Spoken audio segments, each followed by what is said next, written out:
of the city, of the district. Thank you.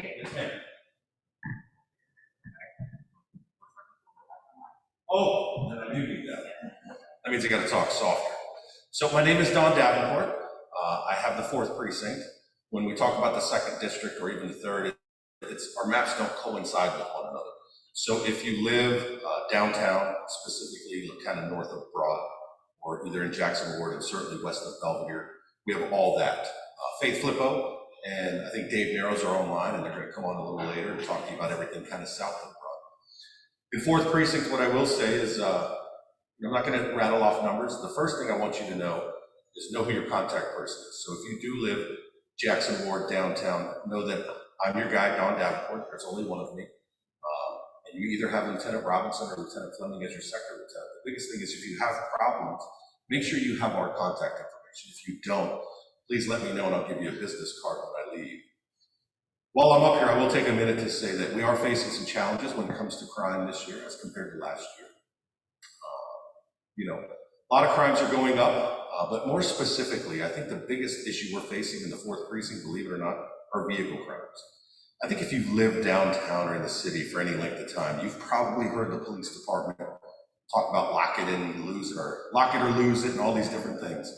So people stealing things from people's cars has always been the challenge for us. But this year, what we're also noticing specifically are people are getting their cars stolen. We actually, this is not going to go out to the media here. All right. We've actually made some progress on some things that I haven't seen. I've been here for 23 years and I haven't seen stolen car rings like I've seen recently. But we are, the 3rd precinct and myself, we made some great progress and we're going to make some arrests on those. But I will say one of the biggest challenges we have are over 70% of the cars that are taken are unlocked with the keys inside, or they're running. And it's a matter of convenience. You and I show up, we just want to run inside real quick, we want to run to the store. A DoorDash person, you order something, they want to drop something off and they leave it running, and there are people that are just waiting to jump in a running car. So what we would ask is lock your vehicle, don't leave anything in plain view, but certainly please don't leave your vehicles running. Don't leave your keys inside your cars. But we are facing some challenges. I do have hope that this year we're going to be able to tackle some of those challenges. I know the department, myself, and other precincts are working on some summer initiatives that we're going to kick off to combat violent crime. So I do think we're going to start making strides in the right direction. As I stand here, do you have any specific questions for me in the 4th precinct? Online, we're good. Thank you. Thank you very much, Captain. All right, I think we have all 3 of our elected officials that were guest presenters tonight. So we will start with Senator McClellan. It's always great when you can be on this side if you're elected. It's a very odd feeling, but we're really thrilled that she's here. She's also an RPS parent, has been working incredibly hard on behalf of our district at a new landscape at the General Assembly. So we appreciate you being here with any updates you may have, particularly in regards to the budget. Thank you. I apologize. I ran straight here from trying to pack my office. We're moving back to the General Assembly building. I printed off a nice summary of the budget and left it on the printer. So I'm going to try to go based on memory and what's on my phone. But tomorrow we will vote on the budget conference report. Unfortunately for conference reports, unlike when we vote on the underlying bill, it is an up or down vote on the entire conference report. If there are parts of the budget we disagree with, we can't pull those out and vote separately. And forgive me, I'm a little bit out of breath, but it's a bit of a mixed bag, this budget.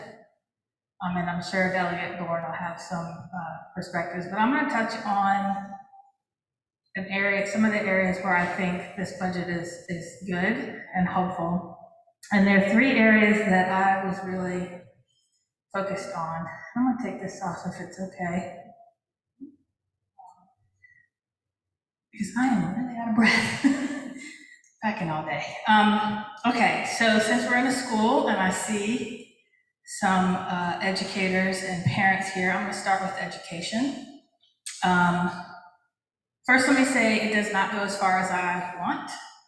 There are about $3 billion less revenue total to spend in this budget because of tax policy decisions. Some good, like the earned income tax credit being fully refundable. Some I'm not sure we needed, like the standard deduction increases. But because there is not that 3.5 billion, which I frankly would have put to fully fund our K-12 education system if I were writing the budget myself. So that's the bad news. The good news is that we do significantly increase funding for K-12 education over what was in the budget last year by about $347.1 million in the first year and $158.7 million in the second year through the general fund. So I'm going to go through some of the highlights of that. First, for compensation, recruitment, and retention, we provide funding for the state share of a 5% salary increase for teachers and state-supported support personnel positions. There has to be a local match of at least 2.5%.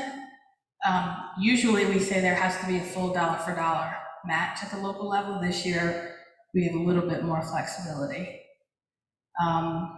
There is a one-time, using ARPA money, we were able to provide a one-time pandemic bonus for school division employees of $1,000. Well, it's based on a formula that will basically have $1,000 per SOQ funded position. That requires no local match.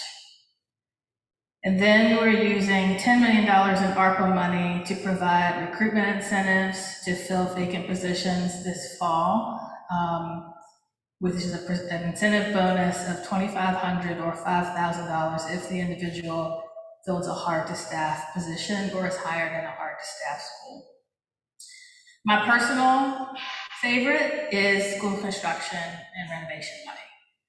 I have chaired, and Delegate Warren has served on a commission that was created in 2020 to look at state funding for school construction and renovation, which traditionally the state has viewed as 100% a local issue.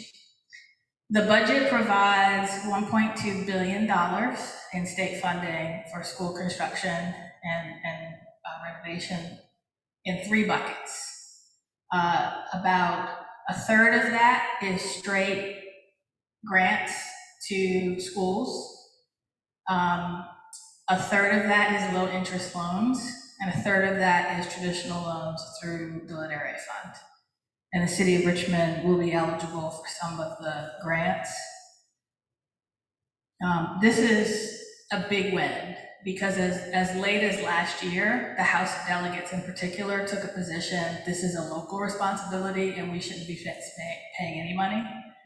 So the fact that we were able to get $1.2 billion is a huge win. We're not finished. This commission is still going, and we're going to look to see next year what do we still need to do on that. Standards of quality. Every year for 2-3 years, I've put in a bill to fully fund the Board of Education's recommended standards of quality. What that basically means is it is the bare minimum that our experts say the state should do to provide every child a free, high-quality public education. It's everything from staffing ratios to an equity fund and several other things. Usually I put that bill in and it never gets funded. Last year, a piece of it was funded for increasing the staffing ratios for mental health providers, nurses, or social workers. This year, the compromise is we are implementing 1 full-time principal at every school. Right now, you get a half-time principal if you are under 300. You have to be over 300 to get a full-time principal. Now we are funding so that every school in Virginia can have a full-time every elementary school in Virginia can have a full-time principal. Mental health services. So here's a good news, bad news. The budget puts significant funding in place for school resource officers. I don't remember the number, and frankly, I think in some ways we are focusing at the wrong problem. We have done threat assessments in Virginia every year since at least, I think, either Virginia Tech or the Sandy Hook shooting. Those threat assessments tell us, and I looked at the most recent data just this morning, that the biggest threat to our kids is themselves. Over 50% of the students, the times that a threat assessment team was mobilized, over 50% of it was because a student either wanted to or did harm themselves. That is not something a school resource officer is going to fix.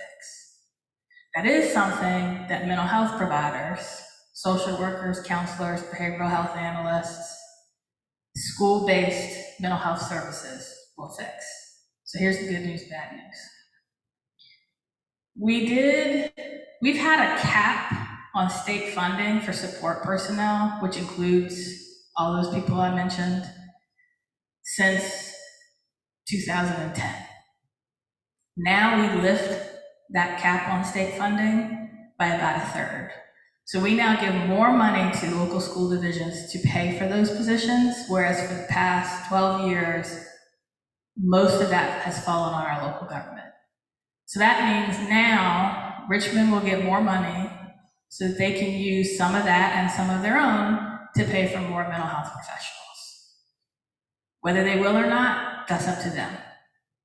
If we had implemented the full standard of quality for those positions, they would have had to.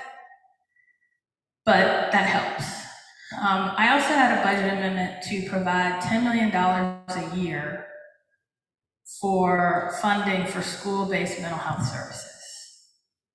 We got 2.5 million. So in my mind, we are too heavily focused on an answer to a threat that is not what our own data says is the actual threat facing our kids. So I'm not giving up on the $10 million next year. I'm not giving up on fully funding the SOQs. I'm not giving up on completely lifting the cap on support personnel. But we did make significant progress this year, and I do want to acknowledge that. One other area, and then I'll kind of open it up to questions. Gun violence. I had a bill with Marcia Price that would have created the Firearm Violence Intervention and Prevention Center. It would have been a holistic approach to addressing the root causes of gun violence. It would have included about $10 million in community grants to communities to address the specific causes of gun violence in those communities. Because what's happening in the city of Richmond may be different than what's happening in Norfolk or Newport News or Roanoke or wherever. And so rather than the state saying, here's this one-size-fits-all pot of money, we're going to work with our localities and community-based services on the ground to figure out what the root cause is there and address that. The bad news first, we didn't get the center. The good news is we got $6.5 million a year in grants in two buckets. One is for, I think 2.5 million is for an Operation Ceasefire grant. Operation Ceasefire basically funds programs addressing group violence. And then $4 million a year for everything else. And again, our data shows us that 68% of gun deaths are suicide. Operation Ceasefire won't fix that. But the two together will, again, it's not as much money as we need, but it is a lot more money than what we have So there's a couple of areas. I'll take any questions you all have. We could basically spend like a whole hour just talking about the budget. Stay tuned tomorrow. If you are not already signed up for my email newsletter or my mail newsletter, I'll send a newsletter out probably by the end of the week or Monday, summarizing the full budget. And then first week of July, when new laws take effect, I'll send a mail newsletter out outlining the new laws that are going to take effect, and then a summary of the budget. But I also want to give Jeff something to talk about. So. Do you have a question on the budget or any other issue? Because we come online, well, thank you so much for being here. I know you're incredibly busy. I have to get dry cleaning by 7 because I don't have something to wear, and I have one other thing. So, but again, I passed out constituent services brochures that tell you how to reach me, and I do want to introduce Bianca Casper, who is the my legislative aid outreach and constituency services director. So if you call the office, if you don't get me, you'll get Bianca or Marin. And then the last thing, I don't have an office anymore. Until October, so we are doing virtual meetings. If you want to schedule a meeting, or if you want to go to a local coffee shop, happy to do that as well. Thank you so much. And Principal Trotter was so gracious and has meals and a gift bag in the media room. So if you just go across that hallway, I know it's hard to grab dinner and come to these meetings, so he was very thoughtful and arranged that. Delegate Bourne, would you like to give us the update in the House?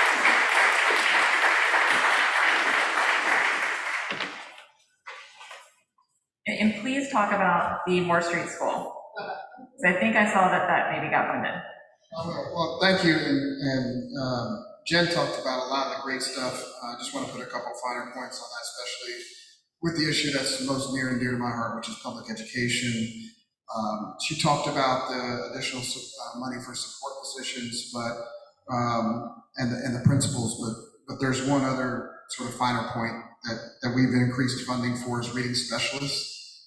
We know that we've got sort of a gap coming out of the pandemic with reading, and so we were able to invest a little bit more in reading specialists as far as where public education is. And I was trying to read through my notes in case Jen called on me.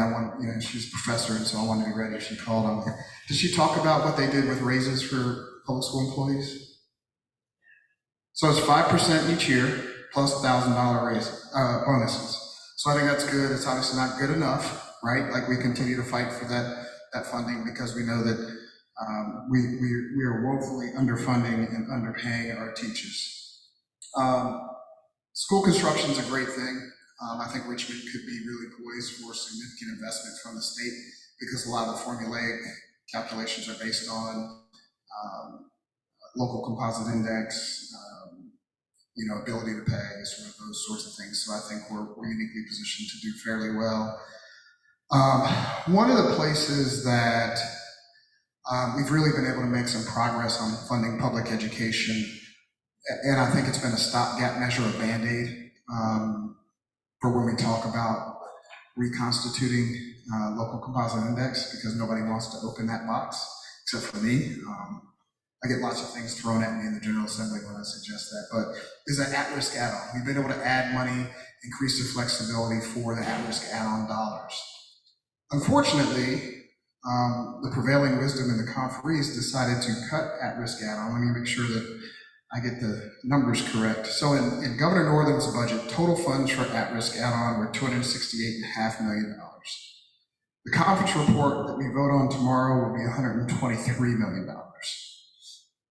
Which to me is a dereliction of duty. It's irresponsible to do that. Especially when you know and you continue to espouse this idea that we have learning loss, we have children who have, we don't only have learning loss, but we also have social and emotional sort of interaction and maturity loss over the pandemic when people were in virtual learning environments for a lot. So to cut that kind of funding with that kind of flexibility, I think is irresponsible. And that's one of the reasons why, as I continue to study the conference report, that I'm still a little bit undecided on whether or not I'll vote for the budget.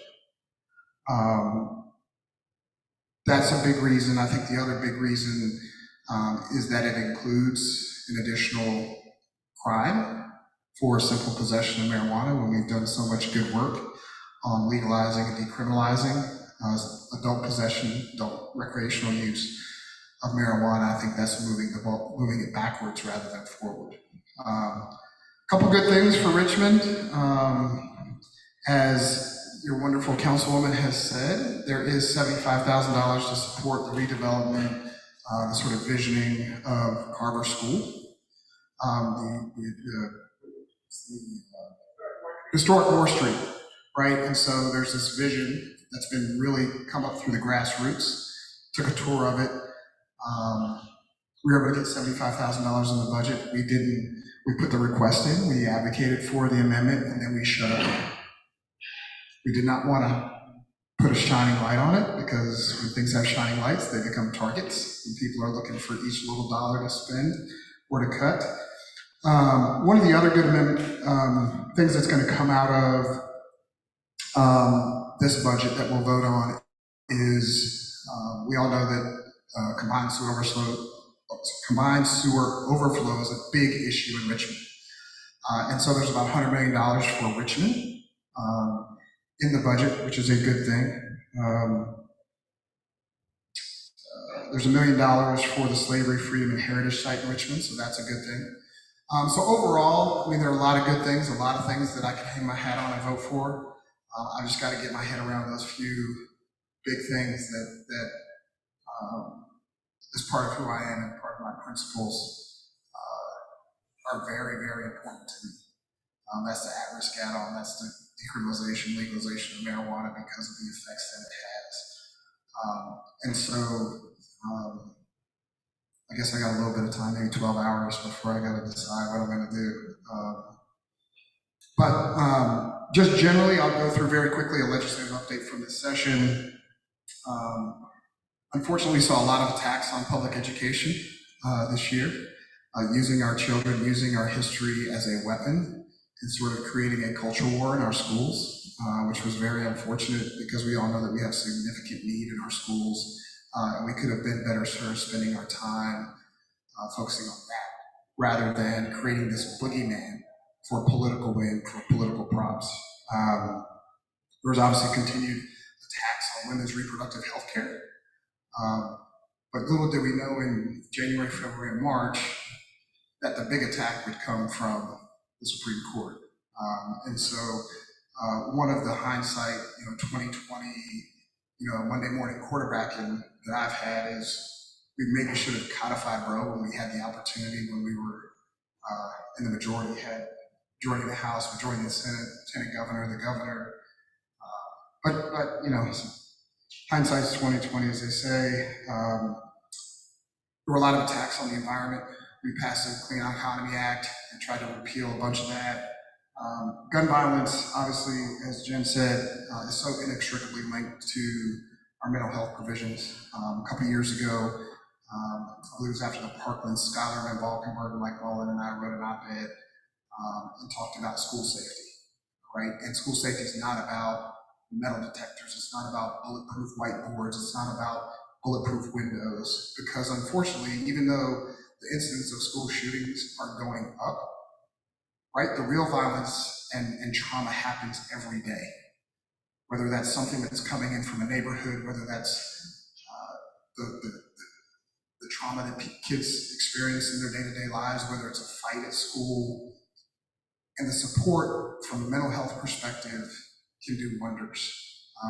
We've got to get to the kids and address the root cause, not just the symptoms of what the problem is. And so, again, like Jen, I'm really happy with overall with the budget, and I'm happy to answer any questions that you all might have about the budget, about the legislative session, about anything. Yes, ma'am.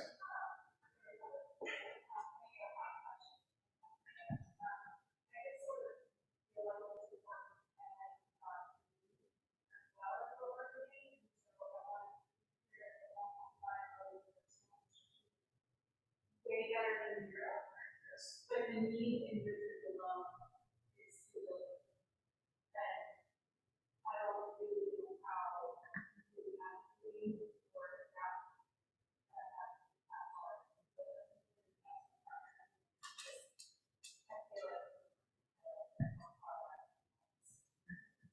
I think the hard part is, So, do you mind, yeah, what is that? sure, I think she wanted us to acknowledge and in my private life in the job that actually pays the bills, someone told me about a book called The Gap in the Gain. And oftentimes human nature is to focus still on so much on the gap, what we still have left to do without really recognizing and trying to take some time to appreciate the gain. And so I think we got to appreciate the $1.5 billion, right, for what it is. It's an acknowledgement from the state at this point that we have an obligation for school construction. And so now the hard part is beating back that, well, we just did something. You know, we just did it, right?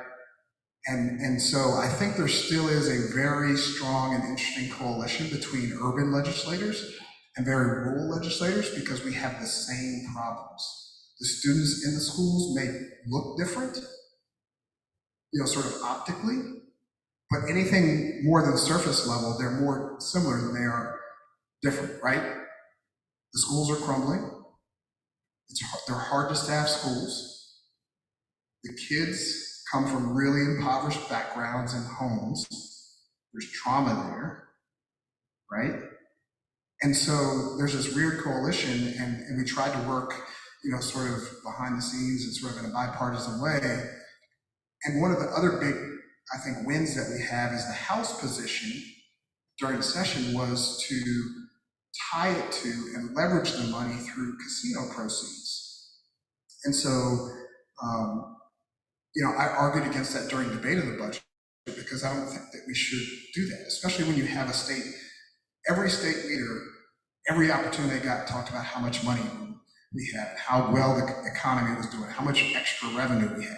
If there was ever a time to really invest, not to say that 1.5 billion is anything to sneeze at, but we could have done twice that, 3 times that. And we should be doing all grants. There shouldn't be a loan in the books for the next 5 years, 10 years, whatever it is, right? And so now I think the conversation has to be, we appreciate it, but let me take you on a tour in Richmond where the need is actually $2 billion just in Richmond. And I have those conversations all the time with the people on the money committees, because that's really where the rubber meets the road. So I know it's tough to continue to fight what seems like a losing battle, but I'll be there with you, banging my head against that wall.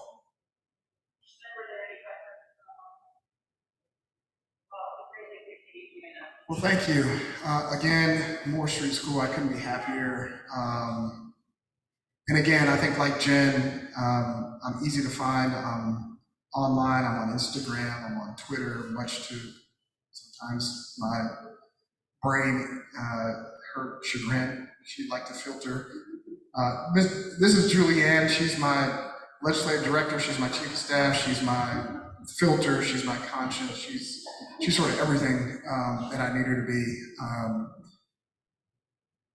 But please send me your ideas because we'll be gearing up for our legislative package in probably the next month or 6 weeks or 8 weeks, right? And so one of the things I do want to put on the table is maybe we switch the conversation on school from building new schools to renovating, because oftentimes it might be a little bit cheaper. And I think we can tie it to sustainability efforts and sustainability money just by doing things like the windows and changing regulations of the Department of Historic Resources so that if you're going to put new windows in this building, you don't have to put the historic ones in, the really, really expensive ones, right? You can make them look nice, but they could be energy efficient. They could be just as nice. So I think that's where I'm headed, kind of. So thank you so much for the opportunity to be here. Thank you so much, Dr. Please grab some meals on your way out.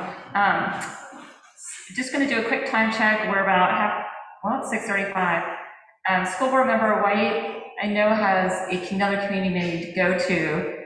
So since we're talking about education, Commonwealth Attorney McEachin, are you okay if she jumps in? Okay, thank you so much.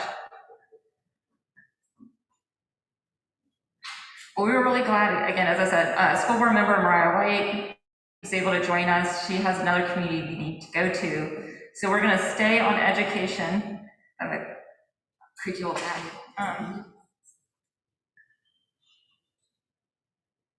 Thank you so much for being here tonight. Thank you, and good evening, everyone.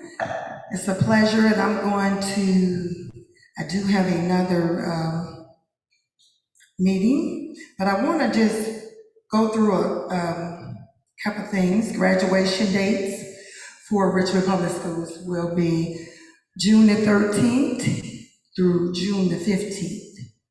And I'm going to put that out this week. I don't want to give you all these schools because it's almost 3 schools a day. So I will be attending 10 graduations, which is including Maggie Walker. But I really, Delegate Bourne was right on the money. What we can do, as far as instead of new schools, is renovation. And I will be one of those ones that probably would say, I appreciate the 1.5 that the state has given us. And that is really good for the state to give us. I know I've advocated for years for the state to give us some money, and that is great that they have given us $1.5 million, and we will take it. And again, on the root cause of mental health, yes, it is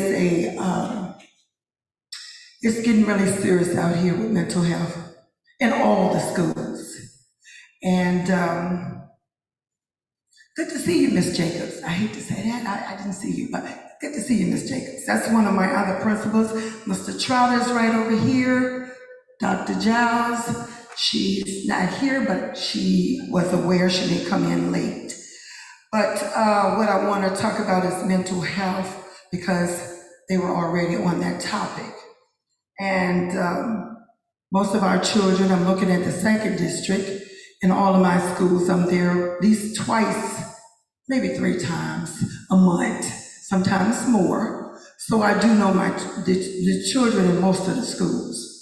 And in one of the schools, I know most of the parents. So it does come from the environment. Someone was just saying that the environment, I think, Delegate Bourne. We have a lot of children that are in the impoverished area, and their parents are somewhat similar to the child that comes to school. And we can't just put counselors in the schools and then go back home to come right back the next day and they do the same thing. And it's over and over, over and over. And we was talking about resource officers, and some of you may not know this, but I will say it. Richmond Public Schools, we have had quite a few guns brought into the school this year. The day before the Texas shooting, we had a gun brought in the school, one of our top 10 schools. It was a little disturbing for me, and it still is, and it will be addressed at the next school board meeting on June the 6th. And the reason why it was a little disturbing for me, because I don't accept bullying. I have zero tolerance for bullying. My boys can tell you, they're back there. I don't like the bullying. And this situation called for bullying, which made this child bring a weapon to school and had it in his desk. That's unacceptable. So then the next day, it was the Texas incident, and it all came together, and it all brought home to me. And it really brought home to me because I am a retired military officer, and I know what an AK-15 can do to a person. Some of you may not. Some of you may haven't been to war. I have. I know what it can do to a person. And to see those babies, that was my heart, because I have a son in the same 4th grade. So when I say, he said mental health, and I just ran out there when Senator McCullin went out there, and I said, What we really need is a MET team. She said, what's that? And when I was in the military, we used to call it a mental evaluation team, where we had a psychiatrist, we had a counselor, and we had some type of, whether it's one of the security or whether it's the police. When an incident happens, they all go to it. They all rectify that problem. What is going on? Why do we have bullying in our school? Why do we have kids bringing marijuana? Why do we have kids bringing guns? Those are the things that we have, and they constantly come every day in the Richmond Public Schools. So, what I would say, I am so happy if they're going into the root cause, the state. I would like the city to come with the schools. We need to do something. We need to do something in our schools. Every day, there's a reminder that comes to the school board. 2 or 3, every day. I know it comes from the environment, but I also know that some of the kids are great, loving kids. And they'll give me a hug when I walk in. And this is their only outing is at school. So what they do, they may do something in school just to get in trouble, just to get suspended. And Mr. Trotter, he does a good job over here. We have 6th graders to 12th graders. And the motto over here is, just because you're in an alternative school doesn't mean you act alternative. And he sees to that. He's a great leader for the alternative school over here. But I want to get into something that I know all of you is waiting to hear about. Fox Elementary. Ms. Jacobs, you just laughed. As you know, Fox was in the process of being stabilizing, and I think the last part was done today. So it was waiting on the back part to be completed by the steps by the playground. And as of today, it should be finished stabilizing, Ms. Jacobs. The last part was the real of the floor, and the first part of June, the investigation will begin. Now, I guess I'm on Facebook somewhere. Okay, 2nd District, I see some out here. What I want to actually organize is a 12-person team, where we have our subject matter experts. And Elliot, if you're looking at me, I want you on this team. We need a 12-man team, and we want to start planning what do Ms. Jacobs would like to see in her school. I know you have at least 5 teachers who are chief of each department, to get them together and with this team. And I have made arrangements for the 12-man team to meet at the Fan Association building. They can let me know whether it's on Wednesday or Thursday. We want some subject matter experts. We want, if you know, procurement, contracting, project management, anyone who is willing to put their expertise in Fox Elementary, so we can start what Ms. Jacobs would like to have in her school. We know that we don't want to build it the same. I think a child has told me she wants a gym. I think the gym teacher has told me they want a gym. I told Ms. Jacobs they want a gym, because that's her school. So I rely on my principals, because those are my leaders, what they want in their schools. And this is we know that it has to be renovated from in the front, because it's historic. So it needs historic restoration, and we need that type of contractor. But the back, Ms. Jacobs could do some great things. She probably could pull it all the way out to the fence if she wants to, but she can do some great things. So, Ms. Jacobs, I hope you're ready, because it's going to move pretty fast. Once they get the stuff out the school, they go to demolition, and it shouldn't take long. I was told it won't take long for the investigation, couple of days. So we probably would know by the end of June, before the kids get out, what the investigation was. But it has been stabilized, and things will be moving out of that school. And are there any questions on that before I go to something else? And I got a letter from someone in Second District, and I want to clarify that. Because at our last school board meeting, I asked about the emergency procurement for the designer. Our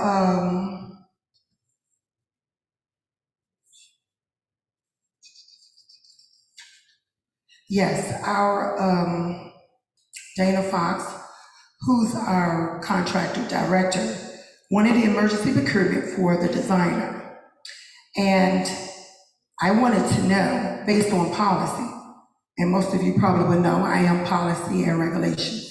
I go by policy and regulations every day. So I pulled the policy, and I wanted to know, how is she going to do emergency for a designer?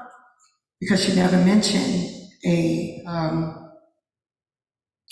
she never did mention an architect, and she never did mention the historic contractor that we will need. Those are first things. And the reason why I asked her that, because I want to be a good stewardship of our money.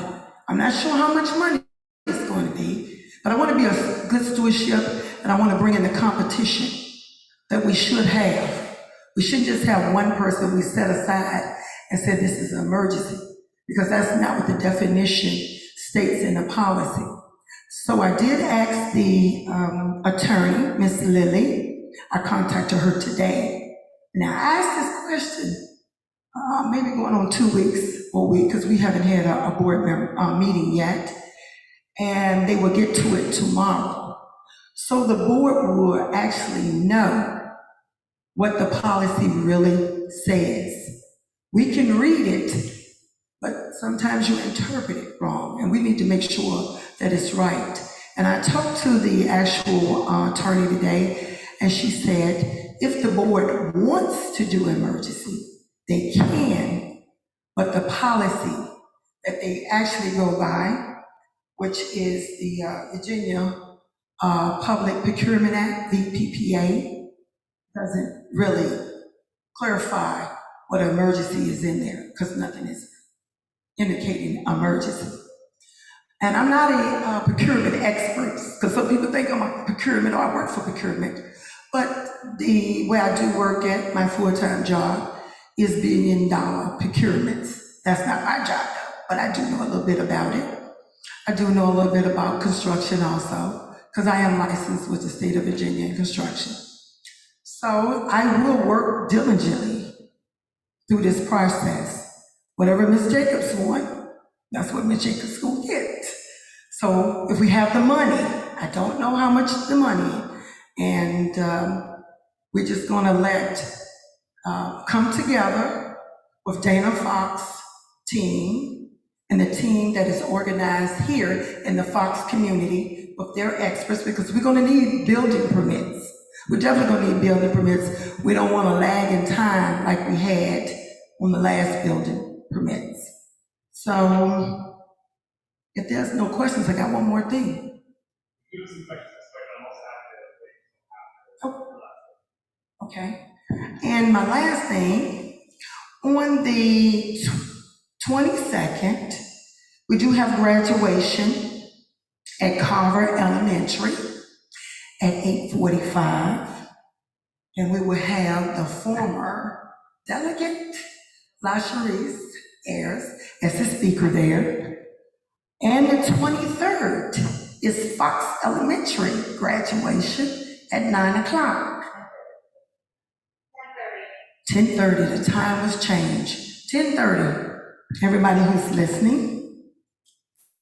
And on the 23rd of June, I will be doing an end of the year for all three schools, which is Fox, RAS, which is Richmond Alternative, and Carver. We will be having a end of the year celebration for our teachers, administrations, and staff at the park. At the park. So that should be nice. There will be food trucks there. Our teachers will get to choose a choice of food. And I think there will be something else, drink or something, food truck. I don't want to say I'm indulging in that, so I'm just going to say. But it's going to be right out here at Monroe Park. It's called Weekend Nights. It's the first one, first event. It does have a band there. The band will be Weekend Plans. They will be there. They will rope off a whole section for second district educators. So that is the plan for the end of the year. And I saw a hand raised. Miss Allen. Yes. And everybody is welcome, even the teachers, the staff, administration, family. Everybody is welcome because it is a Richmond, it's sponsored by Parks and Recreation. We do it every year. And they said this is the first event will be that night. So everybody is welcome, family, friends, bring your chairs, your blankets. I just can't pay for all the teachers. After I pay for the teachers, I can't pay for everybody else. But you are more than welcome. So, we have a couple questions from the chat, and we'll take other items. And you don't have to repeat on the mic, they are in the chat. The first one from Olivia is there a way for parents to find out what incidents of violence or gun violence that are in schools in RPS from pre-pandemic? Is there anything that Well, that data could be retrieved from our security. We do have a director of security, and he will pull it. Recently, he has just been pulling this year because I have asked for the safety plans and the protocols, and I'm still waiting on my SOPs because I'm seeing that that's an issue also. Certain things people just don't really know how to do. For instance, the incident over at the community with the blood, that reaction was a little slow. It should have been SOP, how we do it, when we do it, who we call and who we contact. So the SOPs might need updating, but there is, if someone wants to know, they can ask the director of security, Mr. Tovar, and I'm sure he can probably give you the data to compare it year by year. We also got a couple questions about Fox.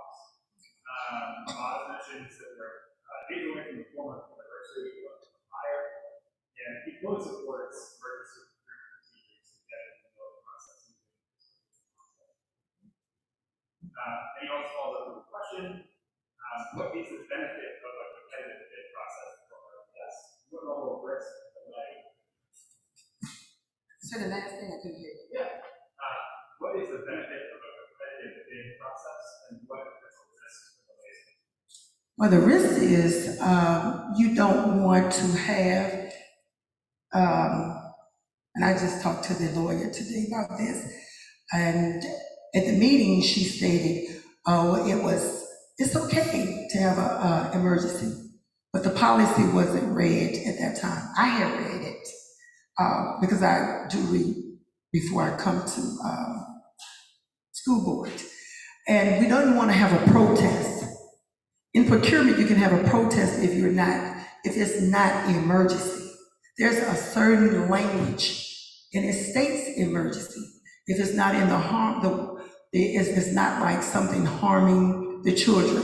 Say for instance, I'm gonna give an example, like the Fox fire. Right then, that could have been emergency. We did do emergency procurement to Clark Springs, but the students went to the church prior to that. That could have been an emergency immediately, because that was a well-being, a health well-being.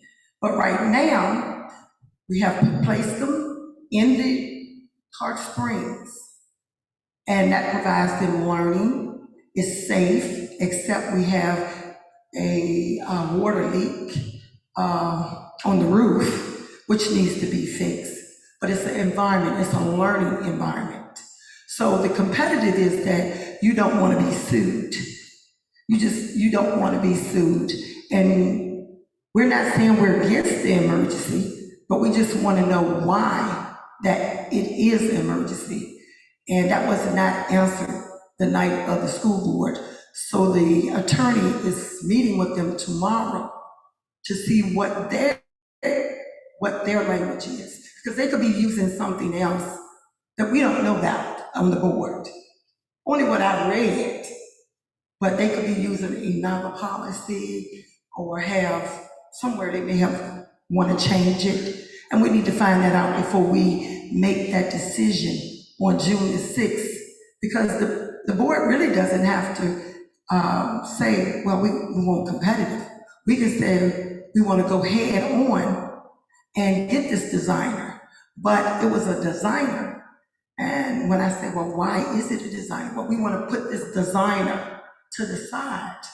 That could be a protest for anybody that's in business.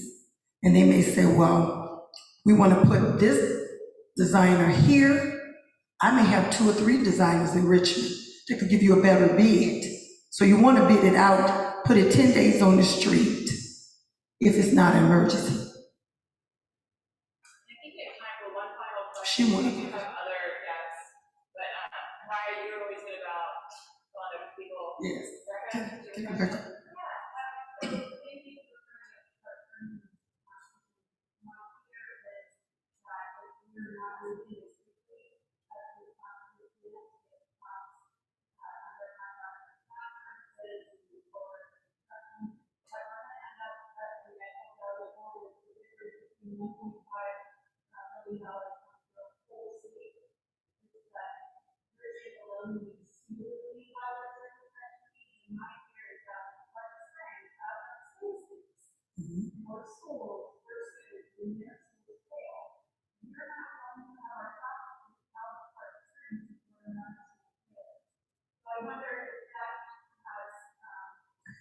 I wouldn't say that. I wouldn't say it wouldn't be out before another schools fail, because we have so many schools now that are dilapidated.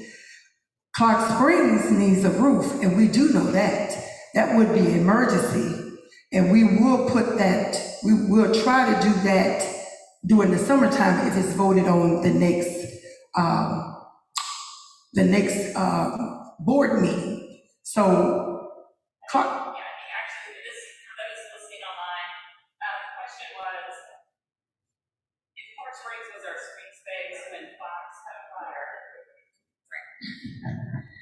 Just to repeat the question for those watching, if Clark Springs was the swing space for RPS, and thank God there was one so that the Fox students actually could move into it, what happens when there's another event, another school community that needs that emergency space? Is it not in our best interest to move as quickly as we can to get folks back into Fox? Thank you. we never did say that that was the emergency swing space. We're letting Mr. Cameras decide what that space is going to be used for. So it could be 2, 3, it could be looking at, I'm gonna be honest with you, back. Looking at our work orders that we have, it could be 3 or 4 schools going down at one time.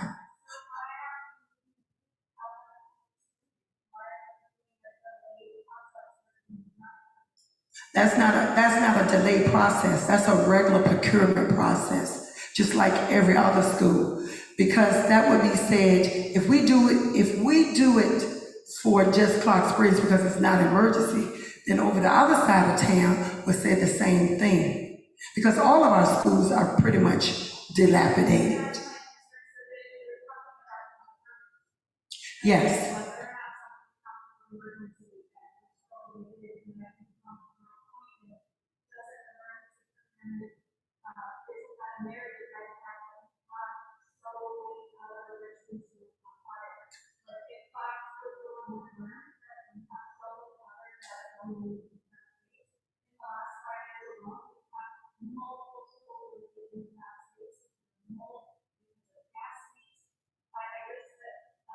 But see, that space is not, that's not like a safe space. You keep saying safe. You're saying like if something happened, we move you back to Fox. And then if something happened, I'm not gonna say the school, any other school, they would go straight there. That's not, that's a superintendent call, because we have already asked that. You, like I just said, we can have 2 or 3 schools go down based on the work orders that we have now that is open. We need those completed. There are a lot of schools that can go down at one time. I have no idea where you can place 3 schools at one time. But that's not the rules and the regulations in the Procurement Act.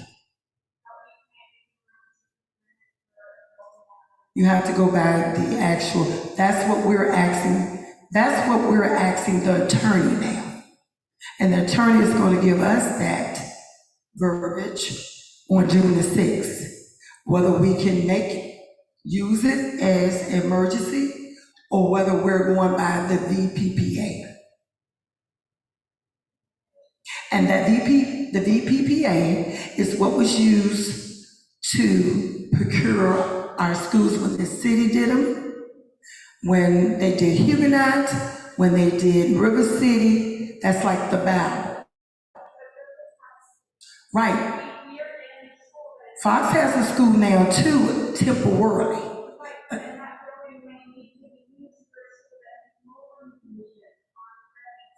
That's not my call, that's a superintendent call. Whether he wants to use it for mold mediation or another, but right now, it's Fox's until we can get it done within those 2 years. That's why I'm saying that this process is gonna move pretty fast now, since it's stabilized.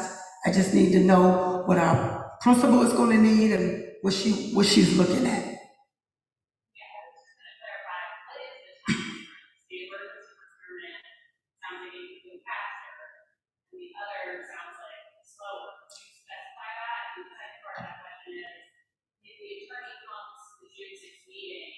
And our procurement professionals in the school system say, this is our recommendation. Are you ready to move forward with that? Or do you have other recommendations? No, I can't say what my, I've already read the policy, so. I need to vote for. No, let me finish that, let me answer your first one. The first one is the question that I asked, so you were right on the money. I want a timeline from the competitive, and I want a timeline from the emergency. But I know that the competitive is 10 days, because that's already in there. But how fast would it be if we just said 3 days for emergency, on the street, 10 days? See, procurement is really tricky, because you're saying, oh, we're gonna put the designer here, but we might need an architecture, but we do know that we definitely need historic. The front needs to stay exactly like it should be. So we need that. That's why I said, Elliot, I need you on my team. That's why I was just saying that, because you definitely need that. But that's the question that I asked, what you just asked. And June the 6th, the attorney is always there. Miss Lily, the one I asked, she's always there. She's sitting there. So those are the answers that she will be providing June the 6th. And if she said June the 6th, yeah, I'm ready. If she said we can do it, but I need to know, how fast is this going to be? I'm not going to do like you said 4 days and this is 10 days, because we're losing money. We're going to just have a designer sitting out there, and are you going to do competitive? I need to know that. And how is the architect going to come in? How is the historic going to come in? I want to move it along. I just don't want it to sit there 2 years. I want to see some results. And I want the kids to get back as quickly as possible, because they want to get back, I can assure you. Ms. Jacobs, you have anything to add to this? You sure?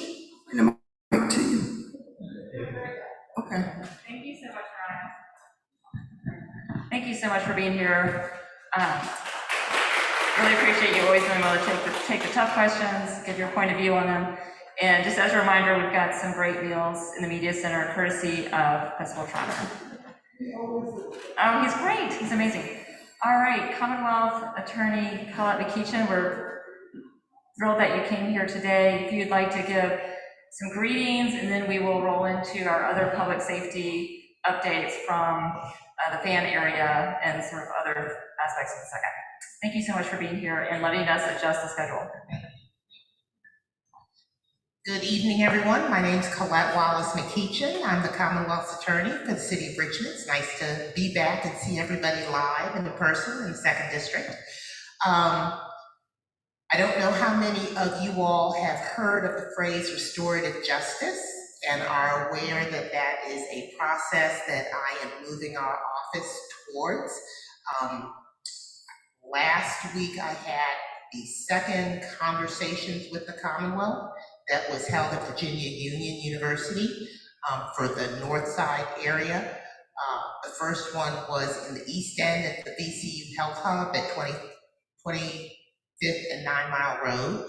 And the Conversations with the Commonwealth are a way for me to get in front of the community, for the community to come to a neutral setting. It's not a courthouse, it's not a police station, it's not a precinct, and ask me whatever you want about criminal justice, about the way that our office runs, about what a Commonwealth attorney does, all of that. And so there will be 2 more conversations with the community, probably after the summer break. So one in the early fall, and then one before the holidays, before Thanksgiving and Christmas. So please stay tuned and listen for that information.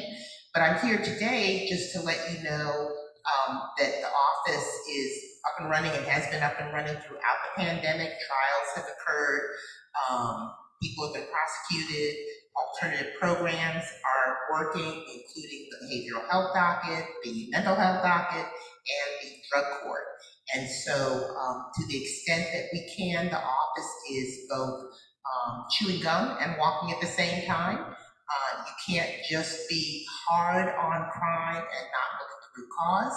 You can't sometimes deal with some problems by trying to address the root cause if the person is not prepared to deal with that root cause themselves, right? So you can take a horse to water, but you can't make him drink. And so people can be offered an alternative to incarceration or an alternative to conviction, but ultimately it is up to them. And one of the major points that I want to bring to the community is that there is sometimes a narrative that the prosecutor, the Commonwealth attorney, the DA is railroading an individual, that our office or the prosecutor's office is making an individual take a plea agreement or agree to something or do something or not offer something. And I just want to reassure all of you that it is ethically improper for a prosecutor to talk directly with a person who is charged with a crime. And everybody here can see the power dynamic and why that would not make sense. And so anytime that any attorney from my office, and we have 40 attorneys, including myself, anytime an attorney from my office is talking to a defendant, to a person charged with a crime, the person we are actually talking to is that person's attorney. And so we convey something to the attorney, and the attorney conveys it to the person who's charged, and then we get that person's decision back through the attorney. It's always the attorneys talking, because the attorneys are the ones who've gone to law school, who have their bar licenses at risk, who are bound by the Virginia Rules of Evidence and by the Virginia Supreme Court's rules. And so that is an equal playing field. And so I just want everyone to be aware that any conversation dealing with the defendant ultimately is the defendant's decision, whether he accepts a plea, whether he wants to accept a reduced charge, whether he wants to go into a drug treatment program, whether he wants to avail himself of a mental health assessment. Ultimately, that is that person's decision that they convey to their attorney, who then tells us. Does anybody have any questions generally about criminal justice or anything happening in the 2nd District or anything that came up in any of the conversations, if you were able to listen? Yes, ma'am.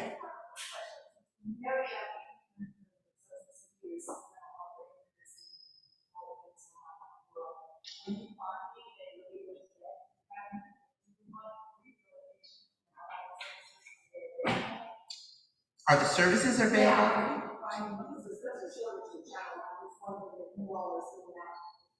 Yeah, no, in Richmond, the services are available because they're court ordered. So once an individual says he's willing to do it, the court is going to order Richmond Behavioral Health Authority to do something, or for the defendant to go to a private facility if he wants, or to seek mental health treatment, or order the defendant into the Richmond adult drug court. So yeah, Richmond does have sufficient treatment options available. Honestly, what we see is people not being willing to take the treatment or do the treatment because they're just not mentally ready. You know, and I don't mean mentally like mental health, like you have to be willing to acknowledge that you have an addiction or that you need treatment. And, you know, that's a steep hill to climb. So unfortunately, people end up cycling through the system until, you know, as Fannie Lou Hamer said, they're sick and tired of being sick and tired.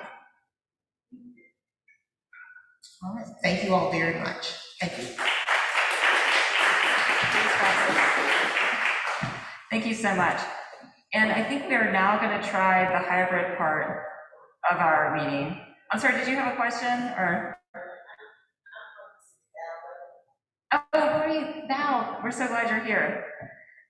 We're going to stay on the public safety category here for a moment. And we've got two folks online. We'll see if this is going to work or not. But we have Captain Faith Flippo from the 3rd Precinct, as well as Lieutenant David Nowrose. They cover sort of the lower portion of the 2nd District and into VCU. To just give any quick updates, if you hear me, Captain Davenport has already given an overview of some of the motor vehicle theft issues that we've been facing in the city. Of course, that's not unique to Richmond. Good evening, this is David Narrows. Can you hear me? Yes, this is amazing. That's fantastic. So if I can, I'm not sure if Captain Flippo is still on, but I'm going to steal a little bit of the thunder as far as numbers go and not take up too much of your time. Just to give you a heads up, if you've heard any of our presentations at any of the other district meetings or at your community meetings, you've heard one of the common themes is that violent crime is up. And that is compared to the last couple of years, specifically to my sector, which is Sector 313, which is the Fan area just west of VCU, and then it runs south to the parks in the James River and north to Arthur Ashe Boulevard, or west, I'm sorry.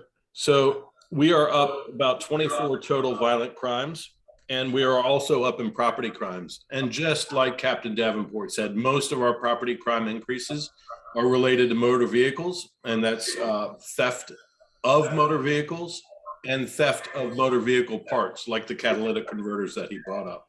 There's been a lot of stuff put out on Nextdoor and in other community groups about that, about if you see people, looks like they're working underneath a car out in the street and that's not normal, maybe give us a ring so we've made a couple good arrests that way throughout the district, and that's been really imperative. Community involvement has been huge. Overall, for 3rd Precinct, our violent crime is down across all 3 sectors. Again, unfortunately, property crime is not. So that is where most of our increases are, package theft and theft from motor vehicles and theft of motor vehicles. So that's where the big numbers are, and not to get too deep in those, I'm happy to do that offline. One thing that I want to remind everybody, especially coming out of this past weekend, there is so many opportunities to enjoy Richmond in many, many different ways, and the parks are one of them. But I will tell you that after participating in a couple river rescues from the police end yesterday, river safety is huge. So please, for yourselves and for your neighbors, just remind them, PFDs, your personal flotation devices, and heed the warnings of the professionals. If parks and fire are saying do not go in the river, please do not go in the river. There's been, unfortunately, a couple incidents yesterday that has turned pretty grave, and we don't know the outcome of that yet, but just take heed from a public safety standpoint. Aside from that, please reach out to me directly. My desk line is 646-1728. And I'm also on the email for 3rd Precinct.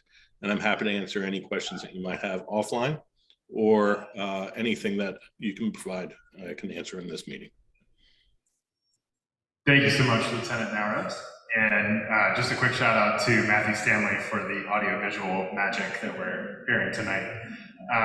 So while Councilman Jordan is coming back into the room, does anybody have any questions now for Lieutenant Narrows or for our public safety partners?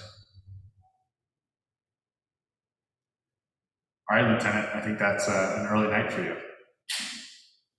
Thank you all so much for having me. Look forward to seeing you soon.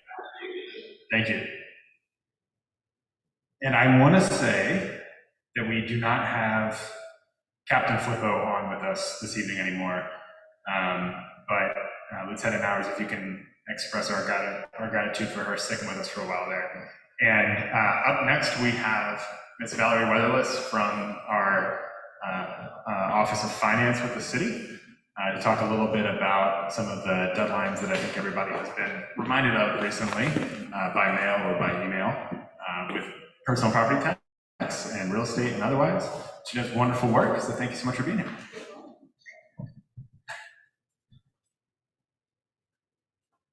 Good afternoon. My name is Valerie Weathers. I'm the Program and Operations Manager, Service Commissioner of Revenue for the Finance Department. This evening, first of all, I'm going to tell you some good news for our personal property that was originally due for June the 5th, which will follow to that Monday the 6th. It has been extended to August the 5th. Okay? So you don't have to worry about paying your taxes for another couple months. And also, one way, as far as payments online, that's a big thing for us right now, is that you can go out and pay your personal property taxes. You can pay just about anything. Well, I take that back. Personal property and real estate taxes through what is called Invoice Cloud. So if you go on the web, the city's website, you can actually go to that site to pay your taxes. If you can't get in, you may have to register. You can always reach us, either go on there and then I'm gonna put the instructions for the registration to be able to pay your taxes. So you won't have to come downtown, you won't have to put it in the mail in hopes that it will reach us. You won't have to go through those changes. The next thing I wanted to talk about is tax relief for the elderly disabled for the Department of Finance. Tax relief is a program we offer to our seniors who are 65 and over. So if you were 65 years old by the end of December of 21, you qualify for the program. And I would tell anyone, it's a great program. It's money that the city provides to our seniors. We have probably roughly, I would say maybe 40,000 seniors in the city of Richmond. Do you know how many people are in the program? Just a wild guess from someone.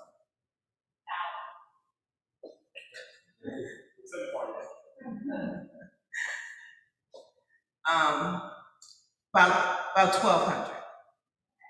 That's about it. And we never exceed the money that's given to us. So what my hope is this year is that we will exceed the funds that have been provided to us so that we can ask for even more money. A lot of seniors really don't understand the program. They say it's tedious in filling out the application, but we want to ensure that we're giving the funds to individuals that really need it and fall within the guidelines. And so that's why we ask the questions. If you don't understand the application, I always tell our seniors, you know, you get a family member to help you. We also have an authorization form, a POA, that you can get to help you complete the application. You can get someone from your church, you can get a neighbor, friend, or anyone. Someone at the city. Before COVID, what we used to do is go out in the community and help one another. And even if you call, I will make provisions for someone to come to pick up your application, you know, just to work with you so we can get that done. This year, I'm hoping we'll have even more people that are in the program. The program ended on March the 31st, but that was for people that was already in the program. The program is extended for first-time applicants and for hardship cases. Now, when you say hardship case, everybody want to ask me, well, what is a hardship case? Hardship case is, say for instance, if you were in the program and you were unable to provide us your documentation or application, by the end of March, say for instance, you're in the hospital. If you can provide proof that you were in the hospital, that's a hardship case. So first timers have until June the 15th, and hardship cases have until June 15th. The other thing that's really good is, right now, I don't know how many of you looked at your water bill from the public utilities in February, I think it was. We worked with DPU, and we included a little pamphlet in the utility bill that showed all of the due dates. You know, we have a lot of due dates from January to June. I can't count. We have a lot of due dates. We do a lot of billings. So all of those due dates were published in a little pamphlet that you could put on your refrigerator just to keep track of everything that was due from the Department of Finance, either from the city, from that manner. And it also gave you the phone numbers and the history of everything. So hopefully you kept that. If you did not keep, guess what? I bought some tonight. I also bought tax relief applications for anyone that would like one, or if you know someone, pass them out. They still have time. The other thing I bought with myself is the brochures for tax relief as well. So if you don't have an opportunity to apply for tax relief this year, then in 23, please do advocate for the city. It is an outstanding program. I think that's all I have right now. If you have any questions. We've got one question in the chat. Usually just looking to clarify, is there or is there not an extension on personal property? There is an extension on personal property taxes. You have until August 5th. And that was just passed today at about what time? 2:30. 2:30. Yes.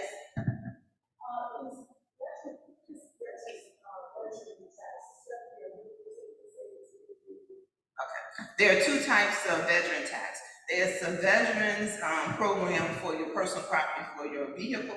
So if you're a disabled veteran, then there's a program, it's 100%. But you have to complete a form. That form is online. It's called the Veterans Certification Form, and it's on the finance website with the instructions. So if you complete that form and you submit it in, you will get the exemption from personal property from your vehicle. There's also another veterans program that's administered by the assessor's office, the City of Richmond Assessor's Office, and that's for veterans as well. Okay, and that application is also on the website for the assessor's office. That one is 100%, and yeah, so you have to. I don't know the full details of it, but I know it's veterans. It's 100%, and also you have to do the application. Yes.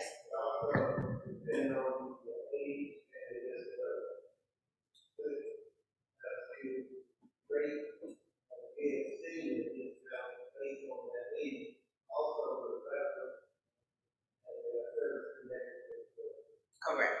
Also on, I think the one for real estate as well, if you are a spouse of a veteran, depending on what your requirements were, you may also qualify for that as well. Yes. Yes. If you go on a tax payment plan, can you still pay it online? Concept is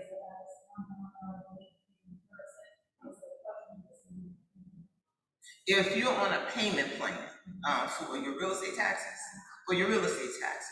initially, if you're setting up that payment plan, you have to come in person.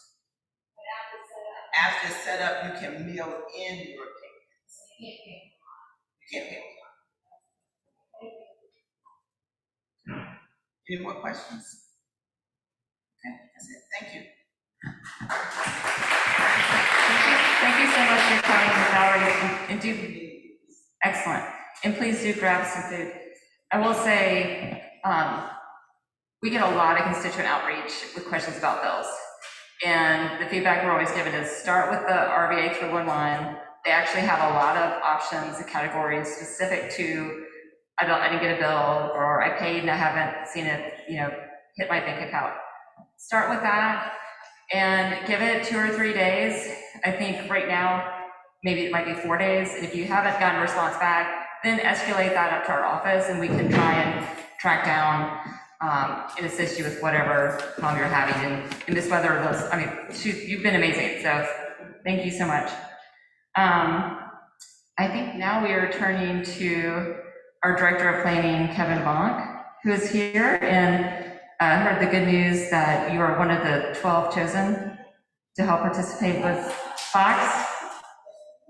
If you are willing to take on that extra time.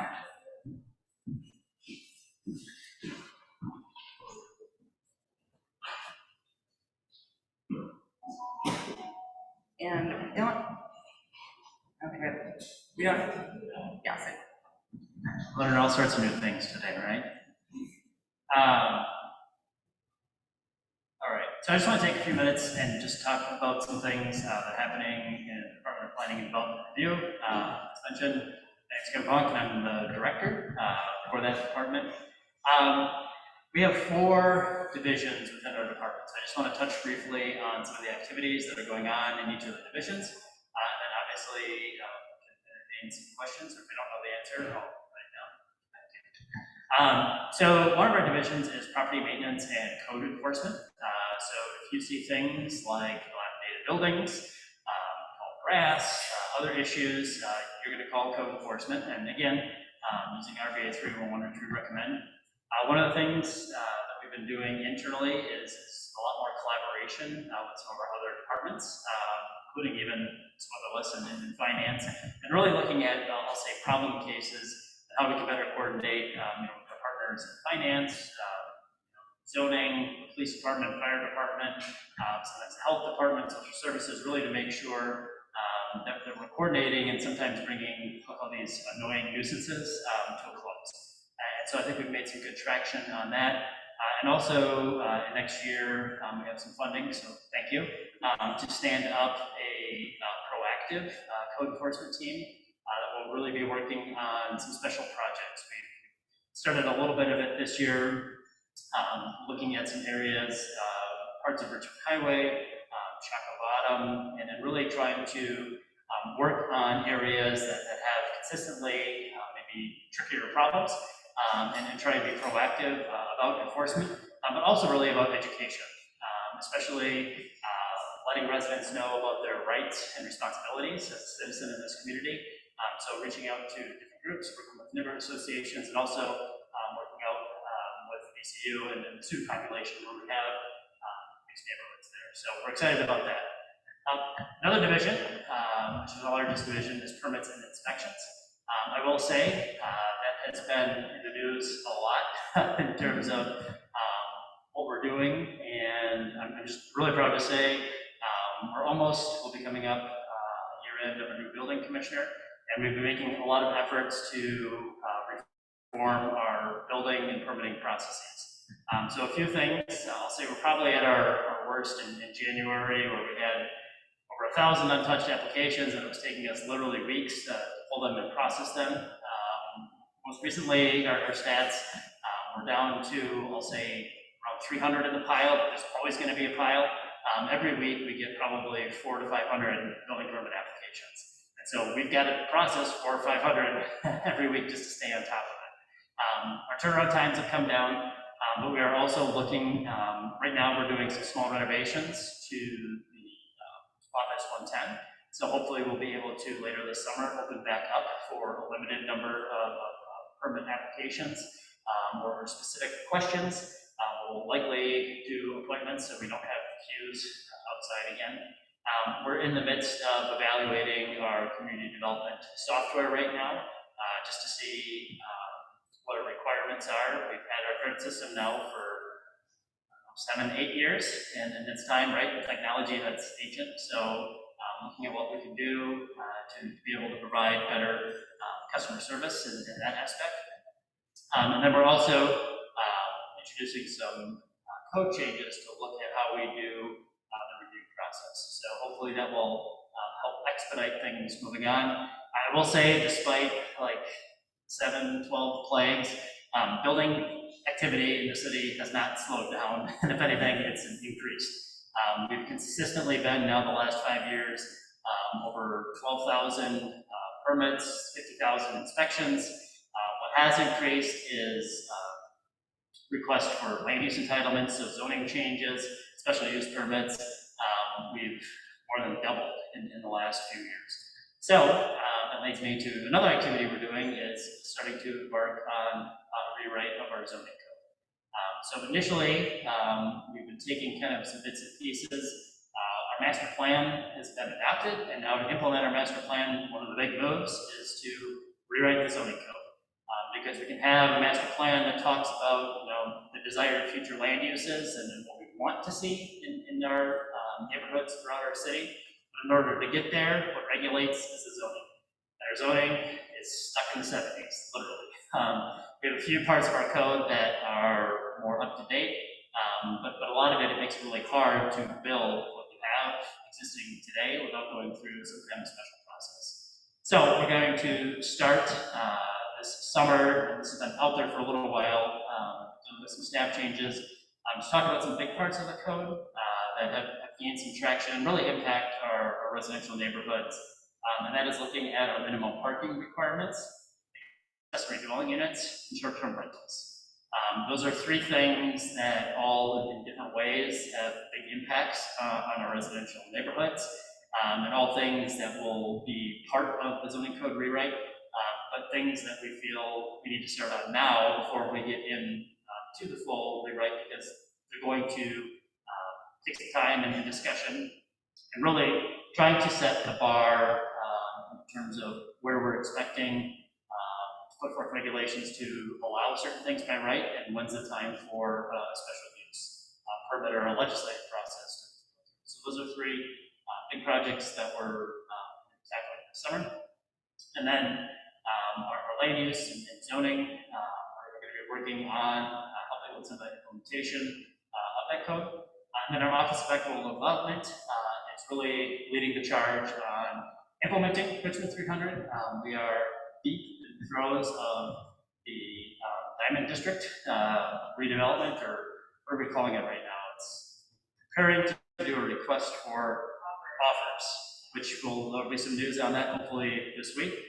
But I think it's a really exciting time in terms of really doing something transformative for that area, and doing so in a way that really makes it become a gem for the city.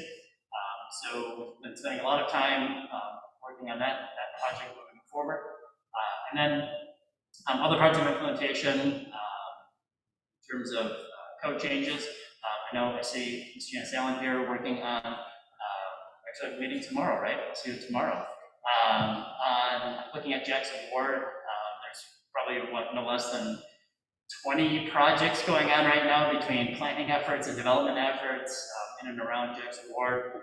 One of those will be evaluating expansion of the old historic district in that area, and/or design overlays, which again I think are good to start with, because as we talk about how we write our code in the future, they could be examples of how we help shape the form and design of our neighborhoods. So we'll be working on that. I think else, along with a lot of other items in terms of implementation.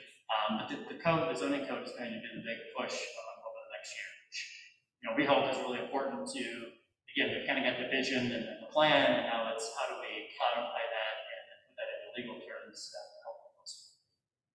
So that's just kind of broad strokes, kind of our areas in which we're doing. I can answer any questions that you may have.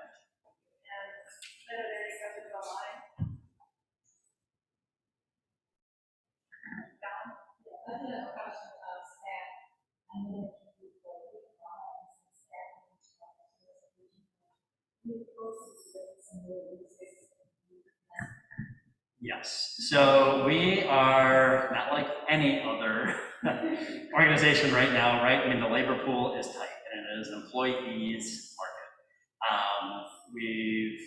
I'll say we've come a long way. Our low point was probably August, September of last year, where we had, we're a department about 120. We had over 30 vacancies. So like we were down to like 75% of our staff. That was really tough. And so we made a concerted effort to bring back on.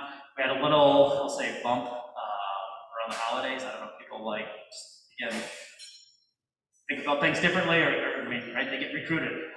So we're down to about, we're down to like 5, now we're at about a dozen, but in terms of some of the positions for planning, actually just got the applications this week, so we'll be moving, hopefully, interview and recruit and fill those this summer.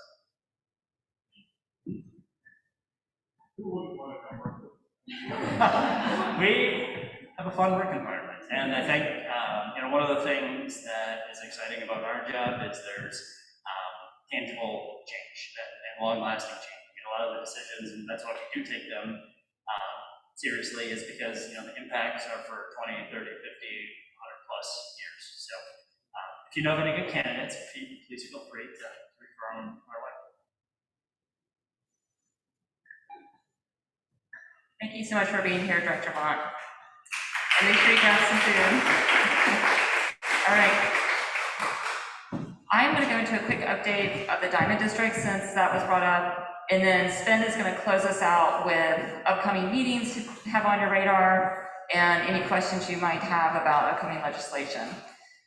So one thing that's been occupying a lot of time for our district is the Diamond District redevelopment, which is a fantastic project.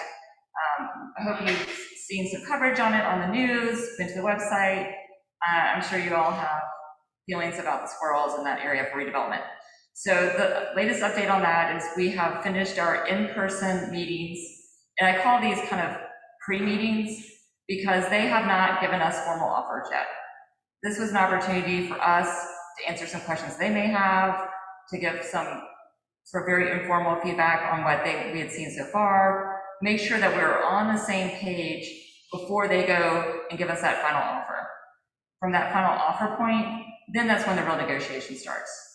And I know it's really hard to watch from the sidelines. That's how I felt during the casino process, and it drove me crazy. But I will say I've been incredibly impressed with the way this process has been run, and the folks that we have on that evaluation panel are bringing their expertise, their perspectives, and everything that has come before it from the communities that they represent, whether it's the finance department, whether it's Councilmember Ann Francis Lambert, with the North Side neighbors who are concerned about light and other issues. And we have people from planning who were instrumental in the Richmond 300 plan and other studies. I always like to remind folks, this didn't come out of nowhere. We know that we don't want a stadium in Chaco. We know we want the stadium on the boulevard. We know we want to keep the squirrels, and we know what people want to see in this new neighborhood for the city. All those things were outlined in Richmond 300. We also know that we learned a lot of lessons from the casino project in that development agreement process. We have very specific ideas about how we want Richmonders to be involved, how we want it to be equitable. There are all sorts of things that we've learned from these past projects, and I've been very impressed by the team so far. I think we would be blessed to end up with any one of them. There are no stinkers in this crowd, and we're just moving forward, keeping it close though, which I know is the frustrating part because we want it to be really competitive. We want to get the best deal for the city. So does anyone have any questions for me at this point? And you can always reach out to us outside of meetings. I want to thank Principal Trotter again. I also want to thank behind the scenes Matthew Stanley from RPS who put all of this tech together. Don't leave. Any questions for me? Yes. Yes, so Sven, when is the community meeting is June 8th? Yeah, June 8th, 6 o'clock. That's going to be at the Lawn Secure training camp site. It'll also have a hybrid option. And I think what you should expect to hear is more information about the process to date, expectations from what the city has on that project, ability to ask some questions. You're not going to get to come up and look at the books of things that these teams have presented, because again, we're trying to keep it very competitive. And there is in the interim. There's also a really helpful general question or feedback form on the Diamond District Development site that goes to the entire panel, I think, weekly. So they both see the questions that are coming in from residents, and if you have feedback on a specific development team or just generally what you want to see in the project, and you don't feel like maybe it was reflected in the small area plan or elsewhere, you can reflect that in that feedback form. And that is a lesson learned from the casino process, where you just had people sort of willy-nilly emailing everybody on the advisory panel. Nobody knew what was getting to who, and there wasn't that sort of comprehensive review of the feedback that we were getting. So it was a really big improvement. And I want to say those things get printed out. So I'll get a packet of what the most recent comments were. And that's really helpful too, because it keeps our inboxes open to hear who's not getting their bill or who's having an issue on their block with a tree. You want to ask about trees since I brought up trees? Yes. Yes.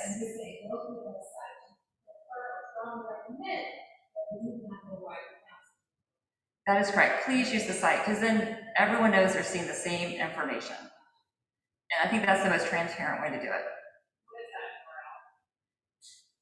Sven is going to pull it up for us. If you Google, if you're listening, Diamond District, Richmond, Virginia, or rva.gov, Diamond District, it'll get you to that page.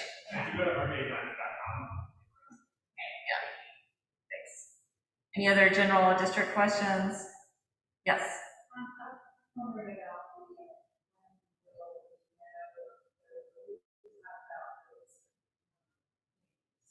Okay, yes, so redistricting has been a hot topic, which interestingly has not generated a ton of attendance at meetings or comments to us, but we voted on the final maps at our last meeting. And they go into effect in June 22nd. And we haven't had a meeting where we talked about what does that handover look like if you're in a part of the district that has changed. North side, a lot of the north side, that the second district is now in the third. Now, I still care about everyone. I mean, we represent our specific districts, but we're all, I don't want to say on the hook, but we all work for the entire city. So we're just going to try and figure out what the best method is. I would start following other people's emails, but you can always still reach out to our office, even if you're no longer in our district. But the person you can hold the most accountable in the next election is going to be whoever your new council person is. Any other second district questions? Well, I hope you will. My husband had a flat tire, so that's one reason I'm letting Sven do the final wrap up. And I want to acknowledge two more people in the audience. Principal Jacobs, of course, thank you for spending time. I can't believe you wanted to be here in someone else's school on your night off. So thank you for being here. And then we also had a special guest give me his business card, Henry Mack, who retired with the United States Navy. Thank you, sir, for being here. You have a Veterans Helping Veterans Now program, and you've got a lot of really good opportunities for folks to get accredited with fiber optics. So I want to understand from Ms. White.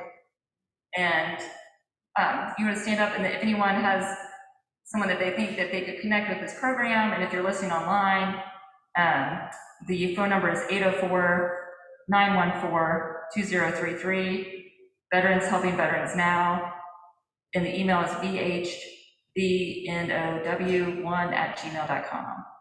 Thank you for your service. Thank you for what you're doing.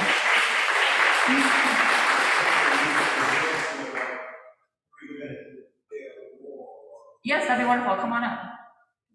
Thank you.